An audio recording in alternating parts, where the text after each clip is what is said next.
Quem creu em nossa pregação? E a quem foi revelado o braço do Senhor? Porque foi subindo como renovo perante ele e como raiz de uma terra seca. Não tinha aparência nem formosura. Olhámo-lo, mas nenhuma beleza havia que nos agradasse. Era desprezado e o mais rejeitado entre os homens, homem de dores e que sabe o que é padecer. E, como um de quem os homens escondem o rosto, era desprezado, e dele não fizemos caso. Certamente ele tomou sobre si as nossas enfermidades e as nossas dores levou sobre si. E nós o reputávamos por aflito, ferido de Deus e oprimido. Mas ele foi traspassado pelas nossas transgressões e moído pelas nossas iniquidades. O castigo que nos traz a paz estava sobre ele, e pelas suas pisaduras fomos sarados. Todos nós andávamos desgarrados como ovelhas. Cada um se desviava pelo caminho, mas o Senhor fez cair sobre ele a iniquidade de nós todos. Ele foi oprimido e humilhado, mas não abriu a boca.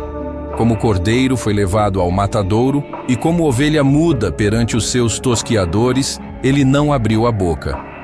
Por juízo opressor, foi arrebatado. E de sua linhagem, quem dela cogitou?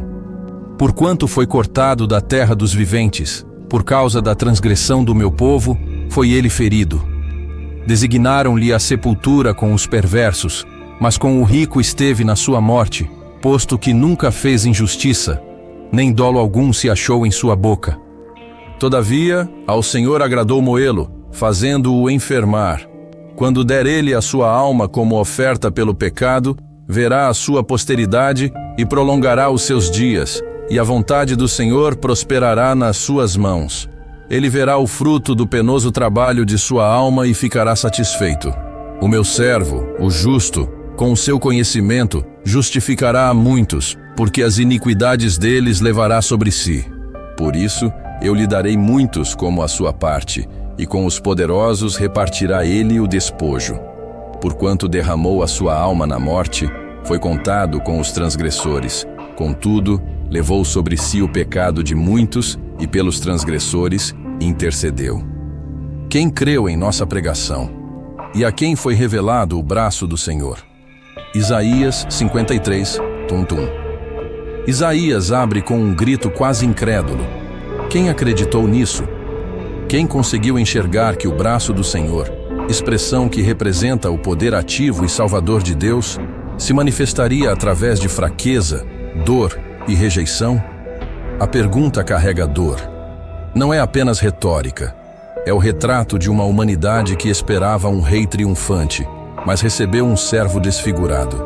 O Messias esperado não veio como os grandes conquistadores. Veio como uma raiz brotando de um solo seco. Sem beleza, sem atrativo, sem glória externa. Essa imagem choca porque confronta o orgulho humano. Esperávamos um libertador armado, não um sofredor humilhado. C.S. Lewis disse: Deus sussurra em nossos prazeres, fala em nossa consciência, mas grita em nossa dor. Aqui, Isaías afirma: Deus está gritando através da dor do seu servo. E o mundo tapou os ouvidos. Ele era desprezado e o mais rejeitado entre os homens. Pense bem, se o próprio Filho de Deus foi rejeitado, por que achamos que seremos aceitos por todos? O desprezo do mundo não é sinal de fracasso. É marca do Messias. Jesus não apenas conheceu a dor, ele se tornou homem de dores. Não é alguém que viu sofrimento de longe, é alguém que foi moído por dentro. A linguagem usada é objetiva, como um de quem os homens escondem o rosto. Isso é mais do que ignorar, é ter nojo, é olhar e desviar. Esse é o Cristo que Isaías apresenta, não o exaltado, mas o humilhado. E essa humilhação foi voluntária. Martinho Lutero afirmava que o verdadeiro conhecimento de Deus acontece na cruz. Ele chamava isso de teologia da cruz. Não é pela glória que conhecemos Deus, é pela dor, pelo absurdo de um Deus que sangra. O servo é desprezado porque escolheu se identificar com o mais baixo. Ele se fez frágil. Ele entrou na carne humana, sofreu, chorou, foi ferido. E nós, em nossa cegueira, não fizemos caso dele. Essa é a tragédia do mundo moderno também. Queremos redenção sem cruz, glória sem sofrimento, fé sem renúncia. Mas Isaías deixa claro: o braço do Senhor não vem vestido de ouro, mas coberto de cicatrizes. Certamente Ele tomou sobre si as nossas enfermidades e as nossas dores levou sobre si, e nós o reputávamos por aflito, ferido de Deus e oprimido. Mas Ele foi traspassado pelas nossas transgressões e moído pelas nossas iniquidades. O castigo que nos traz a paz estava sobre Ele, e pelas suas pisaduras fomos sarados. Isaías 53, 4, 5. Aqui, Isaías rasga o véu que cobre o maior mistério da fé cristã. Cristo sofreu em nosso lugar. Não é um sofrimento qualquer. É um sofrimento substitutivo, voluntário e redentor. Ele não apenas sofreu por ser humano, ele sofreu por causa dos nossos pecados. Ele não foi vítima do acaso, nem mártir político. Ele foi o Cordeiro escolhido por Deus desde a fundação do mundo. 1 Pedro 1:20. O único capaz de suportar a ira divina sem ser consumido. Isaías é cirúrgico. Ele foi moído por nossas iniquidades. Essa palavra moído, no hebraico daka, traz a ideia de esmagar, despedaçar. Isso revela a intensidade do sofrimento. E o mais cruel é que esse sofrimento era necessário. Agostinho dizia: o mesmo Deus que exige justiça é o Deus que providencia o sacrifício. Deus não ignora o pecado. Ele não finge que não aconteceu. Ele pune o pecado, só que em Cristo. E aqui está a beleza. O castigo que nos traz a paz caiu sobre ele. Não há perdão sem justiça. Mas no Evangelho, a justiça não recai sobre nós. Ela recai sobre Cristo. Veja que Isaías não fala no plural coletivo para nos aliviar. Nossas iniquidades, nossas dores, nosso castigo. A linguagem é clara. Ele sofreu por mim e por você. Dietrich Bonhoeffer, teólogo luterano morto pelo nazismo, escreveu: somente o Deus que sofre pode salvar. Não há outro caminho. A cruz não foi um acidente da história. Foi o plano eterno do Pai, executado pelo Filho, sustentado pelo Espírito. E nós, incrédulos, achamos que ele estava sendo castigado por seus próprios erros. A maior ironia. Achamos que ele estava sendo punido por Deus, quando na verdade ele estava sendo punido por nós. A surra, os pregos, a coroa de espinhos, tudo foi por nossa causa. A cruz é o espelho mais honesto da alma humana. Nela vemos o que fizemos com o único justo que já pisou na terra. E ainda assim, somos sarados pelas suas pisaduras. Um corpo ferido trouxe cura a um mundo doente. Um sangue inocente apagou a culpa dos culpados. A teologia aqui é robusta, profunda e insubstituível. Cristo como nosso substituto é o coração da fé cristã. Negar isso é esvaziar o Evangelho. E aceitar isso exige humildade, reconhecer que não podemos nos salvar. Precisamos desesperadamente daquele que foi traspassado em nosso lugar. Ele foi oprimido e humilhado, mas não abriu a boca. Como cordeiro foi levado ao matadouro e como ovelha muda perante os seus tosquiadores, ele não abriu a boca. Isaías 53, 7. Neste trecho, Isaías aponta para um dos aspectos mais perturbadores e ao mesmo tempo mais gloriosos do sofrimento de Cristo. Ele não se defendeu, não rebateu, não gritou, não pediu justiça. Ele silenciou diante da injustiça suprema. O silêncio de Jesus durante o seu julgamento não foi covardia. Foi submissão consciente ao plano eterno de Deus. Ele tinha todo o poder para esmagar os seus acusadores, e não o fez. Como disse Jesus a Pedro em Mateus 26:53. Pensas tu que não posso orar a meu Pai e ele me daria mais de 12 legiões de anjos? Mas ele não orou. Ele não pediu resgate. Ele escolheu obedecer. Esse silêncio é um golpe contra o nosso orgulho. Queremos sempre ter a última palavra. Queremos provar que estamos certos. Jesus, o único verdadeiramente inocente, calou-se. Sua boca fechada foi mais poderosa que qualquer discurso humano. O apóstolo Paulo vai dizer, em Filipenses 2:8, e sendo encontrado em forma humana, humilhou-se a si mesmo e foi obediente até a morte, e morte de cruz. Não foi a força dos pregos que o manteve na cruz. Foi a obediência voluntária. Ele sabia o que estava fazendo. Sabia para onde ia. O sofrimento não o surpreendeu. Ele o abraçou. John Stott escreveu, antes de vermos a cruz como algo feito para nós, precisamos vê-la como algo feito por nós. Esse é o desconforto necessário. O silêncio de Cristo acusa nosso pecado. Ele não reagiu, porque assumiu a culpa que era nossa. O silêncio de Jesus é um grito contra o nosso comodismo espiritual. Ele sofreu em silêncio para que hoje possamos proclamar com voz firme: fomos perdoados. Mais do que isso, o silêncio de Cristo ensina a natureza da verdadeira obediência. Não é obediência de palavras, mas de entrega. Uma obediência que aceita a vontade do Pai, mesmo quando ela dói, mesmo quando exige sofrimento. Charles Spurgeon, pregando sobre esse texto, disse: Cristo ficou em silêncio para que nós tivéssemos palavras diante do trono de Deus. Você percebe? O silêncio dele gerou a nossa oração. A sua humilhação comprou a nossa comunhão com o Pai.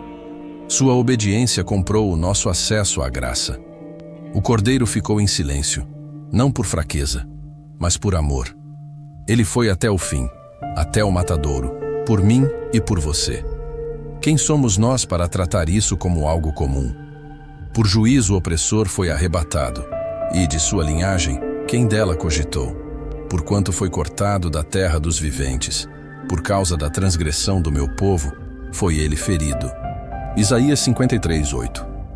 Neste versículo, o profeta denuncia a brutal injustiça que Jesus sofreu. Foi tirado por um juízo opressor.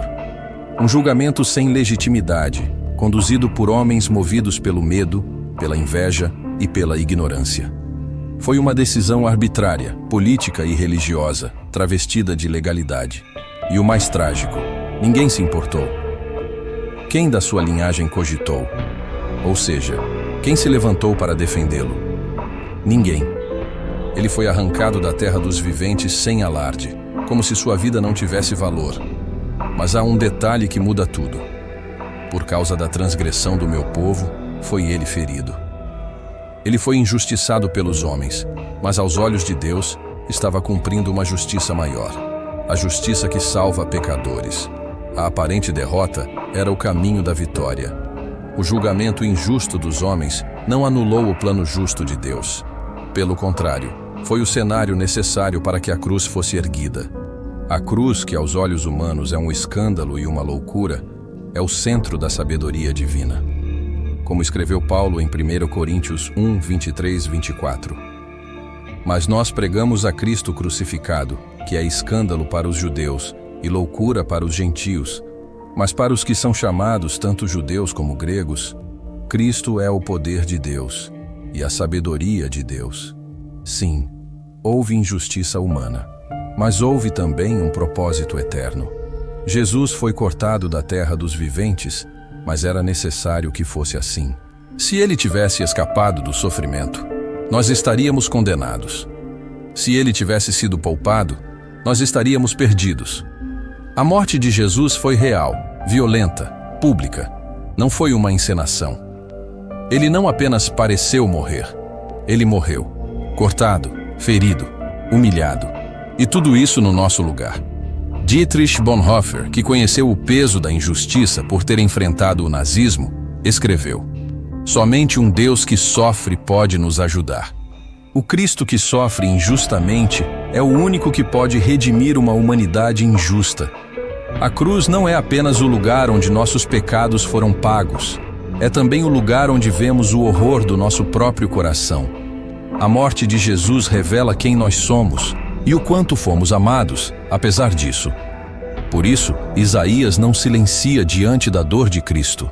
Ele anuncia que ali estava se cumprindo o maior dos propósitos, a salvação do povo. Jesus foi injustamente julgado para que o justo juízo de Deus não recaísse sobre nós. Todavia, ao Senhor agradou moê-lo, fazendo-o enfermar. Quando der ele a sua alma como oferta pelo pecado, verá a sua posteridade e prolongará os seus dias, e a vontade do Senhor prosperará nas suas mãos. Isaías 53:10. Este versículo nos coloca diante de uma das verdades mais desconcertantes e, ao mesmo tempo, mais sublimes de toda a Escritura. Agradou a Deus moer o seu filho, não por prazer sádico, nem por frieza divina, mas porque, no sacrifício do servo, Deus estava cumprindo o plano eterno da redenção. Não há como suavizar ou banalizar este ponto. A cruz não foi um acidente, foi uma escolha, foi um decreto, foi a execução, até o último detalhe, de um propósito que nasceu no coração de Deus antes da fundação do mundo. Efésios 1:4. Quando der ele a sua alma como oferta pelo pecado. Essa frase nos mostra que o servo não foi apenas uma vítima, ele se entregou. Sua morte foi voluntária, consciente, obediente. Jesus mesmo disse em João 10:18: Ninguém tira a minha vida de mim, mas eu a dou por minha própria vontade. Aqui está o centro da doutrina cristã. Cristo se ofereceu a Deus como sacrifício, como uma oferta perfeita, substitutiva e suficiente. Como na antiga Páscoa, quando o cordeiro era imolado e o sangue livrava os lares do juízo, Jesus se tornou o Cordeiro de Deus que tira o pecado do mundo. João 1:29. Mas Isaías não para no sofrimento. Ele anuncia o que está além dele. Verá a sua posteridade e prolongará os seus dias. A morte não teve a última palavra. A ressurreição está implícita aqui. O servo sofrente não apenas morre, ele vive. Ele vê o fruto do seu sacrifício. Cada pessoa salva é fruto dessa entrega. Cada vida regenerada, cada alma transformada, cada joelho que se dobra a Cristo é parte da posteridade que ele viu. A vontade do Senhor prosperará nas suas mãos. A missão não falhou. A cruz não foi derrota, mas cumprimento. O que Deus planejou, Jesus realizou. Como disse Charles Spurgeon, Cristo não veio ao mundo para tentar salvar. Ele veio para salvar e salvou. Aqui está o escândalo e a glória da cruz. Deus moeu seu Filho, e o Filho se entregou, e o Espírito aplicou essa obra aos nossos corações. Tudo isso por amor. A justiça foi satisfeita, a misericórdia foi derramada, o pecado foi pago, e Deus se alegrou em ver o plano cumprido. Por mais que soe duro aos nossos ouvidos, agradou ao Senhor moê-lo, porque era necessário, porque era o único caminho, e porque ele viu o que estava além do sofrimento. Nós, redimidos, vivendo para sua glória. Ele verá o fruto do penoso trabalho de sua alma e ficará satisfeito. O meu servo, o justo, com o seu conhecimento, justificará a muitos, porque as iniquidades deles levará sobre si. Isaías 53:11. Este versículo é um divisor de águas. Após mergulharmos na dor e no sofrimento do servo, somos agora conduzidos à recompensa. Ele verá o fruto do seu trabalho e ficará satisfeito. Isso muda tudo. Jesus não morreu em vão. Sua alma, que experimentou agonia, rejeição, esmagamento e vergonha, agora contempla algo que o satisfaz profundamente: o resultado de sua obra redentora. O texto diz que ficará satisfeito. Essa satisfação é o contentamento eterno do Cordeiro que sabe que sua missão foi cumprida. Não estamos diante de uma alegria rasa. Trata-se de um gozo pleno, eterno, divino. Cristo olha para cada homem e mulher que foi salvo por sua cruz e ele se alegra. Ele não se arrepende de ter morrido. Como disse o reformador João Calvino, Cristo não apenas sofreu por muitos, mas se entregou voluntariamente por eles, com alegria no coração, sabendo que por meio do seu sofrimento, muitos seriam salvos. A frase, "o meu servo, o justo", destaca que Cristo é totalmente inocente. Ele não sofreu por seus próprios pecados, pois nele não havia dolo algum. 1 Pedro 2:22. Ele sofreu pelos nossos. A justiça de Jesus é o que nos justifica. Não é nossa moral, nossa religião, nosso esforço, nossa tradição. É Ele. A fé cristã começa e termina com Cristo. Com o seu conhecimento, justificará a muitos. Aqui está o ponto alto da teologia bíblica: a justificação. Deus não apenas perdoa, Ele declara justo aquele que crê. E isso só é possível porque Jesus tomou sobre si nossas iniquidades. Como escreveu Martinho Lutero, essa é a maravilhosa troca. Cristo tomou o que era nosso, para nos dar o que era dele. Ele se fez pecado para que fôssemos feitos justiça de Deus. Essa frase ecoa 2 Coríntios 5:21. Aquele que não conheceu o pecado, o fez pecado por nós, para que nele fôssemos feitos justiça de Deus. Note também o termo muitos. Isaías não diz todos, mas muitos. Isso aponta para o alcance eficaz e real da salvação. A obra de Cristo é suficiente para todos, mas eficaz para os que creem.